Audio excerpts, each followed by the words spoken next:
വ്യാജമായ വാഗ്ദാനങ്ങളിൽ ഹവ്വ വീണുപോയി. എന്താ പറഞ്ഞത്? നീ ദൈവത്തെ പോലെയാകും.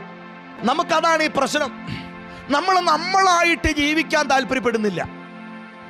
നമുക്ക് ആരൊക്കെ ആയിത്തീരണം. അയൽപക്കത്തേക്ക് നോക്കുമ്പോൾ അവര്, സ്വന്തത്തിലേക്ക് നോക്കുമ്പോൾ അവര്, കൂടെ പഠിക്കുന്നവരെ നോക്കുമ്പോൾ അവര്, കൂടെ ജീവിക്കുന്നവരെ നോക്കുമ്പോൾ അവര്, കൂട്ടുകാരെ നോക്കുമ്പോൾ അവരെ പോലെയാകണം. പക്ഷേ കർത്താവ് അങ്ങനെയല്ല ചിന്തിക്കുന്നത്. നാം തന്നെയായിരിക്കണം. നാം കഴിഞ്ഞു പോയാൽ നമ്മെ പോലെ വേറെ ഒരാൾ ഇവിടെ വരികയില്ല.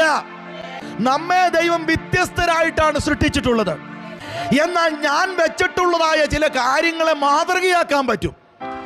അത് നല്ല ശീലമാണെങ്കിലും ദുശീലമാണെങ്കിലും മാതൃകയാക്കാൻ പറ്റും. പൗലോസ് പറയുകയാണ്, ഞാൻ ക്രിസ്തുവിന് അനുകാരി ആയിരിക്കുന്നത് പോലെ നിങ്ങൾ എന്റെയും അനുകാരികളാകുവിൻ. നമുക്ക് ആരെയെങ്കിലൊക്കെ റോൾ മോഡൽ ആക്കാം, പക്ഷെ അവരാകാനായിട്ട് കഴിയുകയില്ല. നാം അവനെ പോലെ തേജസ്കരിക്കപ്പെടേണ്ടതിന്, അവനെ പോലെ മഹത്വമുള്ള ശരീരം പ്രാപിക്കേണ്ടതിന്. പക്ഷെ ഒരു കാര്യമുണ്ട്, സാത്താൻ വിഭാവനം ചെയ്ത കാര്യമല്ല കർത്താവ് വിഭാവനം ചെയ്തത്. കർത്താവ് പറഞ്ഞത്, അങ്ങനെയായി തീരണമെങ്കിൽ നിങ്ങൾ ഇൻ ക്രൈസ്റ്റ്, നിങ്ങൾ ക്രിസ്തുവിലേക്ക് വരണം. ക്രിസ്തുവിനെ കൂടാതെ നമുക്ക് ദൈവത്തിനൊപ്പമായിരിക്കാൻ കഴിയുകയില്ല.